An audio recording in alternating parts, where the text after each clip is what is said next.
April 15th is Jackie Robinson Day in Major League Baseball. It's the day when his great career, his barrier breaking is commemorated. All the players wear his number 42. April 15th is a great day. It's Jackie Robinson Day. April 15th is another day. It's tax day. We prefer to think of it as Jackie Robinson Day. That's a lot more fun. But April 15th is also Federal Tax Day. It puts us into a bit of an anxiety to think of that, just to speak of our federal taxes or taxes in general, content to make us anxious. Maybe the one thing in this time of division in our nation, maybe the one thing that brings us together is that we feel like we're overtaxed. We have a lot of taxes. It's a contentious issue among all of us. It's so contentious, in fact, that the Beatles even wrote a song about taxes. Here's some of the great lyrics from that song. Let me tell you how it will be. There's 1 for you, 19 for me. Should 5% appear too small, be thankful I don't take it all. If you drive a car, I'll tax the street. If you try to sit, I'll tax your seat.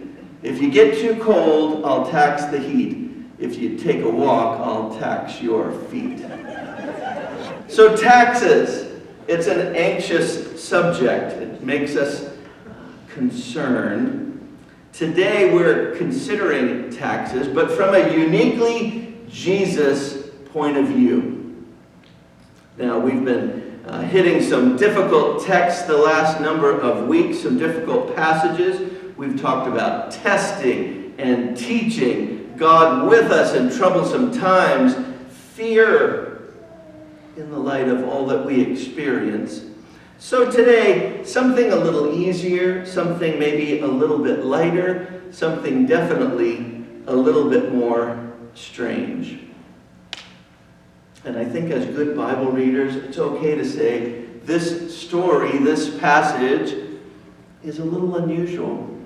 There are a lot of unusual passages in the Bible that require a little extra work to pull out what God is trying to tell us. So this morning, Matthew 17, an admittedly interesting text, verses 24 to 27. After Jesus and his disciples arrived in Capernaum, the collectors of the 2 drachma temple tax came to Peter and asked, "Doesn't your teacher pay the temple tax?" "Yes, he does," he replied. When Peter came into the house, Jesus was the first to speak. "What do you think, Simon?" he asked. "From whom do the kings of the earth collect duty and taxes? From their own children or from others?" "From others," Peter answered. Well, the temple was expensive to maintain. A lot of sacrificial animals that were needed, a priestly staff that needed to be maintained. The building itself took a lot to keep it going. So the Jewish leaders instituted a temple tax. This was an annual tax that everyone was compelled to pay. It was worth about 2 days' wages. So 2 days' wages out of the whole year was the temple tax. No small amount. We wonder as we read this passage, are those that are questioning Peter trying to trap Jesus? Perhaps. There's a lot of that going on in the Bible where the leaders ask questions of Jesus or his followers to try and trap them, to put them in a position where Jesus would be in the wrong and perhaps could be arrested. So it's a pointed question. Does your teacher pay the taxes he's supposed to pay? If Jesus says no, he's in trouble. Peter says, "Oh yeah, he pays." And then the story continues. So he says, "Simon, when the kings impose a tax, is that tax paid by their children or by others?" And Peter says, well, of course it's paid by others. The king's children are exempt from paying taxes. And Jesus is implying that he, as God's son, is exempt from paying taxes. God the King is to whom the temple is built. It is the Lord's house. And in Jesus' younger years, he's lost from Mary and Joseph. They can't find him. When they finally find him, he's in the temple, and Jesus says, well, didn't you think I'd be in my Father's house? So from early on, we get a sense that the temple is God's house, God's dwelling. And Jesus, as the Son, the divine Son, the second person of the Trinity, that's his house. So he's exempt from paying the tax. The New Testament is often trying to help us answer the question, who is this person Jesus? Where did he come from? What's he all about? So in the context of this passage, previously we see Jesus speaking about his sacrificial death, predicting his death. And then this curious moment of transfiguration, where we clearly get a sense that Jesus is much bigger than we ever thought. The disciples get to see him in a divine light. And then we get this story. So the succession of stories, the context is that the text is telling us something about who is this person Jesus. Who is he? He's the Son of the Most High God, the God to whom the temple is built. He's the Son of God, the divine second person of the Trinity. He doesn't pay taxes, just like the king's children don't pay the taxes. So it's an issue of the identity of Jesus. Who is he? He's the Son of God. And so he says, we don't need to pay the taxes,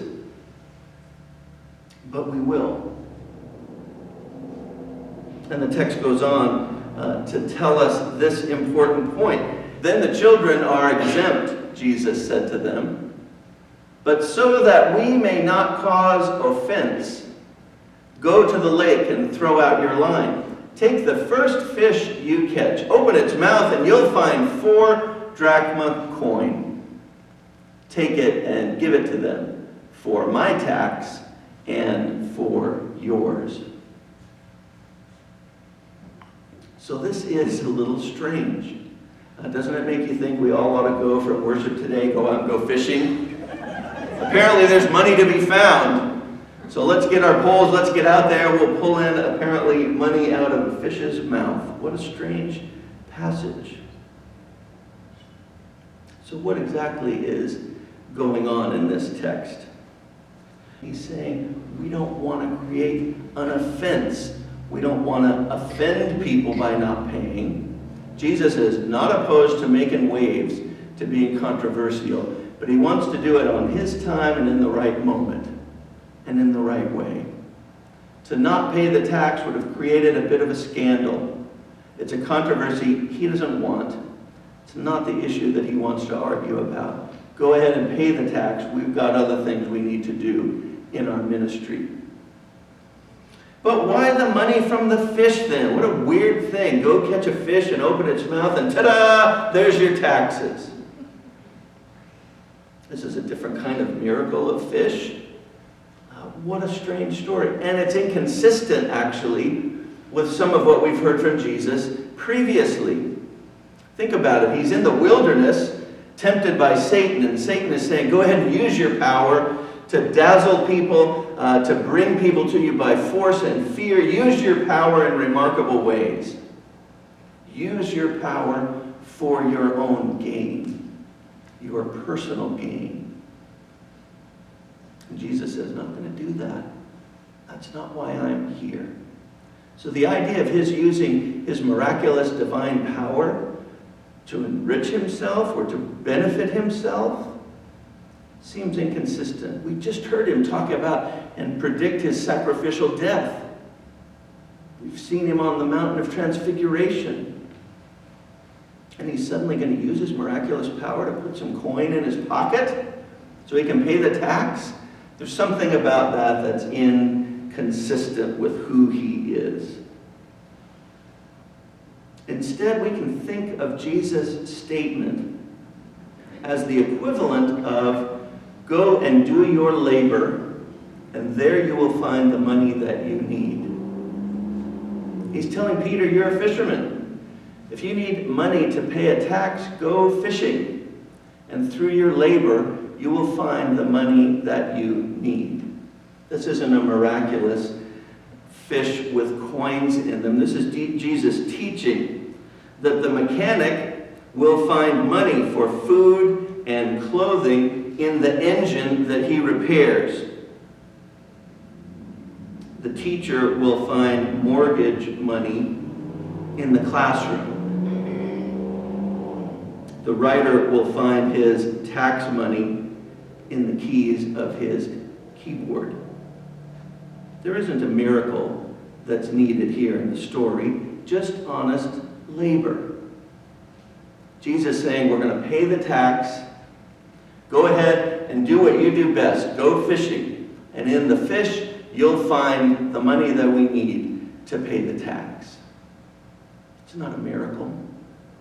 It's just honest, hard labor that brings them the funds that they need immediately. That word offense that Jesus uses is a remarkable term. He says, so that we may not cause offense. The original Greek word that's used there also carries a meaning of a stumbling block, meaning that we do not want to be an impediment to other people coming to faith or hearing what we have to say. That word offense that's translated in the NIV could also be said, we don't want to become a stumbling block to other people. We don't want to impede other people from coming to us and hearing what we have to say. Jesus recognizing that by not paying the tax, it becomes an issue, and maybe it becomes a controversial issue. Jesus doesn't want that right now. That's not what he's trying to accomplish. He wants to teach them about the presence of God, about the reality of God in their lives. And so this issue of the tax, the temple tax, is a side issue. Let's just pay it and put it aside. And if we need the money, just go fishing. And in your labor, in your honest labor, you'll find the money that we need.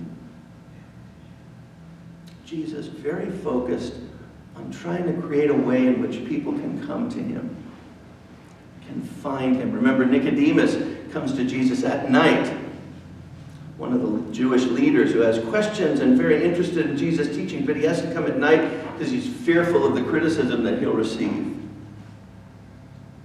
Jesus wants to make it easy as possible for people to come to him, to hear his message, and to be transformed in his love.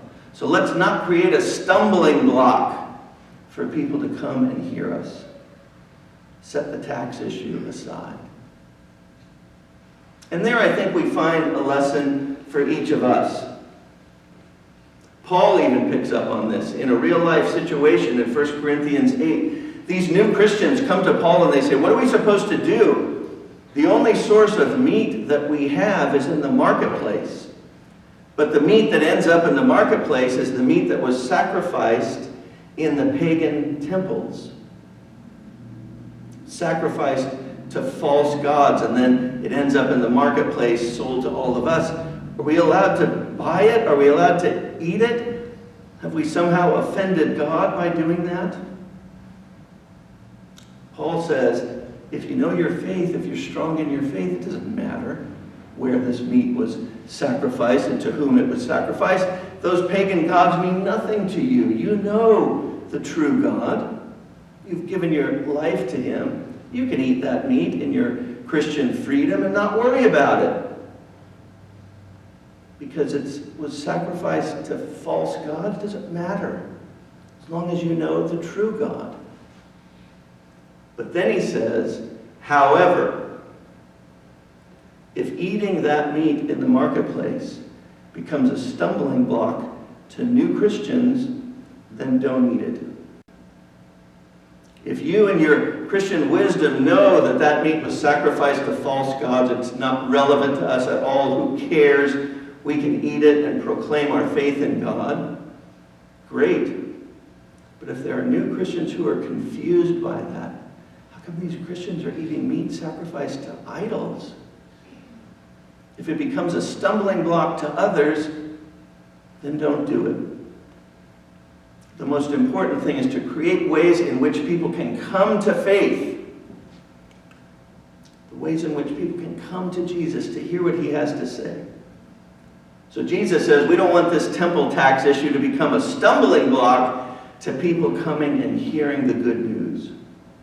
And Paul says the meat sacrificed to idols doesn't mean anything to us, but we don't want it to be confusing to brand new Christians.